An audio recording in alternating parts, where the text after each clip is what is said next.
Hi friends, welcome back to our channel. இன்றைக்கி பார்த்தீங்கன்னா ஒரு ஃபுல் டே ரொட்டீன் தான். எங்கள் ஊரில் எங்கள் டே எப்படி போச்சு, ஒரு ஃபுல் டே ஒரு கோயிலுக்கு போனோம், ஒரு ஃபங்க்ஷன் போனோம், அதெல்லாம் ஃபுல்லாக வீடியோ எடுத்திருக்கேன். அதான் போஸ்ட் பண்ணியிருக்கேன். வாங்க வீடியோக்குள்ளே போகலாம். சித்திரங்களை பாடச் சொல்லலாம், தென்றலை அஞ்சல் ஒன்று போடச் சொல்லலாம். இன்றைக்கி பார்த்திங்கன்னா இந்த கோயிலுக்கு தான் வந்திருக்கோம். இது என்ன கோயில்னு பார்த்தீங்கன்னா திருச்செங்கோடு, எங்கள் ஊர்லேருந்து பக்கத்தில் நாமக்கல் டிஸ்ட்ரிக்டில் இருக்குது. இந்த கோயில் பார்த்திங்கன்னா மலை மேலே இருக்குது. இங்கே என்ன கடவுள் முழுவதும் பார்த்திங்கன்னா அர்த்தநாதீஸ்வரர், அப்படின்னா சிவனும் சக்தியும் சேர்ந்து இருப்பாங்க. அது அர்த்தநாதீஸ்வரர். இந்த கோயிலில் பார்த்திங்கன்னா சிவன் சக்தி சேர்ந்து இருக்கனால கணவன் மனைவி, இந்த கோயிலுக்கு வந்து கணவன் மனைவிக்குள்ளே இருக்க சண்டை இதெல்லாம் எதுவும் இல்லாமல் ஒற்றுமையாக இருப்பாங்க அப்படிங்கிறது வந்து இந்த கோயிலோட ஒரு ஐதீகம் அப்படின்னு சொல்லி கேள்விப்பட்டிருக்கேன். இப்போ பார்த்திங்கன்னா கோயில் ரொம்ப சூப்பராக இருக்கும். மலை மேலே இருக்கனால வியூஸ்லாம் ரொம்ப அழகாக இருக்கும் பார்க்கறக்கு. போனதே பார்த்திங்கன்னா ஒரு பிள்ளையாரப்பா இருந்தார், அவரை கும்பிட்டு அப்புறம் சாமியெல்லாம் மூலவரை கும்பிட்டுட்டு வெளியே வந்து பார்த்திங்கன்னா இங்கே பார்த்திங்கன்னா இந்த சிவனடிகள் நாயனார் அவங்க சிலையெல்லாம் வந்து லைனாக வச்சுருக்காங்க. இவங்க பார்த்திங்கன்னா காரைக்கால் அம்மையார் அவங்களோட சிலையை வச்சுருந்தாங்க. எப்படியே லைனாக எல்லாத்தையும் வச்சுருந்தாங்க. இவங்க பேரெல்லாம் வந்து மேலேயே போட்டிருக்காங்க. அதெல்லாம் படிச்சுட்டு அப்படியே சாமி கும்பிட்டு நானும் அப்படியே லைன் பார்த்துட்டு வந்துட்டுருக்கேன். இங்கே பார்த்திங்கன்னா துர்க்கையம்மனோட ஸ்டாச்சு வச்சுருந்தாங்க. அப்புறம் பார்த்திங்கன்னா ஒரு நந்தியும் சிவலிங்கமும் வச்சுருக்காங்க. கோயிலில் நிறைய சிவலிங்கம் இருக்காங்க சுற்றி சுற்றி. அப்படியே சாமி கும்பிட்டு வந்துட்டுருக்கேன். இங்கே பார்த்திங்கன்னா இந்த சிற்பக்கலை ரொம்ப அழகாக இருந்துச்சு. ரொம்ப மைன்யூட்டாக அழகாக சின்ன சின்னதாக ரொம்ப அழகாக செதுக்கியிருந்தாங்க. பார்க்கவே ஆசையாக இருந்துச்சு. அதெல்லாம் பார்த்து ரசிச்சுட்டு அப்படியே வீடியோவும் எடுத்துகிட்டு நான் வந்துட்டுருக்கேன்.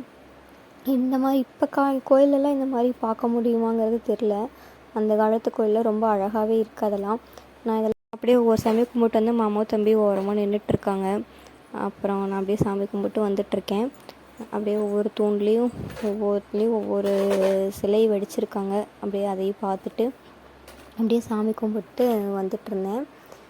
அப்புறம் பார்த்திங்கன்னா சாமி கும்பிட்டு மாமாவும் தம்பியும் இறங்கி போயிட்டுருக்காங்க. நானும் அப்படியே சாமி கும்பிட்டு போயிட்டுருந்தேன். மூலவர் பார்த்திங்கன்னா இங்கே அர்த்தநாதீஸ்வரர். ஆனால் கோயிலை சுற்றியும் எல்லா சாமியோட சிலையும் வச்சுருப்பாங்க. எல்லா சாமிக்கும் கோயில் இருக்கும். சாமியில் கும்பிட்டு வந்து நானும் மாமா தம்பியெல்லாம் அப்படியே பேசிட்டு தம்பி கூட கொஞ்சம் நேரம் விளையாண்டுட்டு அவனை சிரிக்க வச்சுட்டு இருந்தோம். அப்போ மாமா சிரிக்க வச்சுருந்தாங்க. தம்பி அழகாக சிரிச்சிட்டு இருந்தான். இங்கே மழை மேலே கோயில் இருக்கனால பார்த்திங்கன்னா நிறைய குரங்கு இருக்கும். அங்கே ஒரு குரங்கு உட்காந்து அழகாக சாப்பிட்டு இருந்துச்சு. அதை கேப்சர் பண்ணியிருந்தேன். அப்புறம் பார்த்திங்கன்னா தம்பியை தோள் மேலே தூக்கி வச்சுட்டு நான் நடந்துகிட்ருந்தேன். தம்பி தோள் மேலே தூக்கி வச்சோன்னா அவன் வேடிக்கை பார்த்துட்டு கம்முன்னு வேடிக்கை பார்த்துட்டே ஜாலியாக வருவான். அதனால் கொஞ்சம் தூரம் நான் அப்படியே தோள் மேலே தூக்கி வச்சுட்டு நடந்துகிட்ருந்தேன். அப்புறம் அப்படியே உட்காந்து கொஞ்சம் நேரம் ரிலாக்ஸ் பண்ணிவிட்டு தம்பி வேடிக்கை பார்த்து இங்கேருந்து பார்த்திங்கன்னா வியூ ரொம்ப அழகாக தெரியும். அதை தான் பார்த்துட்டு இருக்கோம். அப்படியே அந்த ஊரே அப்படியே அழகாக தெரியும். பார்த்துட்டு அப்படியே கிளம்பிட்டோம். வர வழியில் நிறைய குரங்கெல்லாம் இருந்துச்சு. அதெல்லாம் பார்த்துட்டு அப்படியே நாங்கள் சாமி கும்பிட்டு கிளம்பியாச்சு. அப்படியே வந்து ஒரு டீ கடையில் வண்டி நிறுத்தி ஒரு டீயும் பப்ஸும் சாப்பிட்டுட்ருக்கேன். தம்பி மடியில் வச்சுட்டு அப்படியே மாமா பார்த்திங்கன்னா பன்னீர் சோடாவும் பப்ஸும் வாங்கியிருந்தாங்க. அதை சாப்பிட்டுட்ருக்காங்க. இது பார்த்திங்கன்னா இதுதான் நாங்கள் வந்து கல்யாணம் ஆனதுக்கப்புறம் இருந்த வீடு. ஃபஸ்ட்டு இந்த வீடு எனக்கு ரொம்ப பிடிக்கும். நிறைய மெமரிஸ் இருக்குது இங்கே. மாமாவுக்கு இங்கே தான் பக்கத்தில் கம்பெனி இருந்துச்சு. இங்கே தான் ஒர்க் பண்ணிகிட்டு இருந்தார். வீடும் இங்கே தான் இருந்தோம். எங்கள் ஊரில் வந்து பக்கத்தில் தான் இருக்குது. அதனால் அந்த வீடு எங்களுக்கு ரொம்ப பிடிச்சது. அந்த மெமரிஸ்லாம் அப்படியே ரீகலெக்ட் பண்ணிவிட்டு அப்படியே வீட்டுக்கும் வந்துவிட்டோம். நான் வந்துட்டு பார்த்திங்கன்னா அடுத்து ஒரு ஃபங்க்ஷனுக்கு போகிறக்காக தம்பி ரெடி பண்ணிகிட்ருக்கேன். அடுத்து பார்த்திங்கன்னா ஒரு கிடா விருந்து. கோயிலுக்கு போயிட்டு வந்துட்டு அடுத்து கிடா விருந்தா அப்படின்னு நினைப்பீங்க. எங்களுக்கு இன்றைக்கி ஷெட்யூல் அப்படி தான் இருந்துச்சு. அதனால் அங்கே போகிறக்காக கிளம்பிட்டோம் 3 பேரும். அப்படியே வண்டியில் போகும்போது தம்பி ஜாலியாக வேடிக்கை பார்த்துட்டு அப்படியே கூட விளையாண்டுட்டு அப்படியே வந்துட்டு இருந்தான். அதை அப்படியே கேப்சர் பண்ணியிருந்தேன். அப்படியே விளையாண்டுட்டு அப்படியே போயாச்சு எங்கள் ஃபங்க்ஷனுக்கு. போன வேலையை பார்க்க ஸ்டார்ட் பண்ணிட்டோம் நானும் மாமாவும். பார்த்திங்கன்னா குடல் கறி, மட்டன், சிக்கன் எல்லாமே இருந்துச்சு. நான் அப்படியே சாப்பிட்டு அப்புறம் மாமா சாப்பிட்டுட்ருக்காங்க. அதை அப்படியே கேப்சர் பண்ணியிருந்தேன். தம்பிக்கு பார்த்திங்கன்னா குட்டி பசங்க இருந்தால் அவனுக்கு ரொம்ப பிடிக்கும். குட்டி பசங்க யாராவது இருந்து விளையாட்டு காமிச்சாங்கன்னா அவன் அப்படியே பார்த்துக்கிட்டே ஜாலியாக அவனும் அவங்க பண்ணுற மாதிரியே பண்ணிவிட்டு விளையாண்டுருப்பான். அந்த மாதிரி இங்கே ஒரு தம்பி இருந்தான். அவன் கூட தம்பி வந்து ஜாலியாக விளையாண்டுட்டு அவன் பண்ணுறதையே பார்த்துட்டு இருந்தான். அப்புறம் பார்த்திங்கன்னா நைட்டு வந்து எங்கள் ஊரோட பெரிய மாரியம்மன் சொல்லுவோம். ஈரோட்லேயே ஃபேமஸான கோயில். ஈரோட்லேயே ஈரோடு ஃபுல்லாக இந்த கோயிலை வந்து நோம்பியை செலிப்ரேட் பண்ணுவாங்க.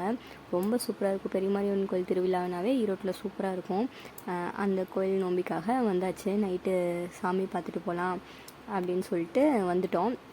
இன்றைக்கி ஃபுல்லாக பிஸியாகவே இருந்தோம். காலையில் ஒரு கோயில், மத்தியானம் கிடா வந்து மறுபடியும் நைட்டு வந்து மறுபடியும் ரெடியாகி மறுபடியும் கோயிலுக்கு வந்தாச்சு. இங்கே பார்த்திங்கன்னா சூப்பராக இருக்கும். இங்கே 15 நாள் பண்டிகை ரொம்ப சூப்பராக இருக்கும். ரொம்ப கூட்டமாகவும் இருக்கும். நானும் அப்படியே நின்றுட்டுருக்கோம், லைனில் நின்று சாமி பார்க்க போகிறக்காக குடத்துல தீர்த்தம்லாம் எடுத்துக்கிட்டு நின்றுட்டுருக்கேன். அப்போ சாமி கும்பிட்டு வந்துட்டு பார்த்திங்கன்னா தம்பிக்காக ஒரு கூலிங் கிளாஸ் வாங்கியிருந்தோம். தம்பி அழுக ஆரம்பிச்சிட்டான் நைட்டு தூக்கத்துக்கு. அதனால் தம்பிக்கு மட்டும் கூலிங் கிளாஸ் வாங்கிட்டு அப்படியே வீட்டுக்கு கிளம்பிட்டோம். அவ்வளோதான் இந்த வீடியோ. தேங்க்ஸ் ஃபார் வாட்சிங்.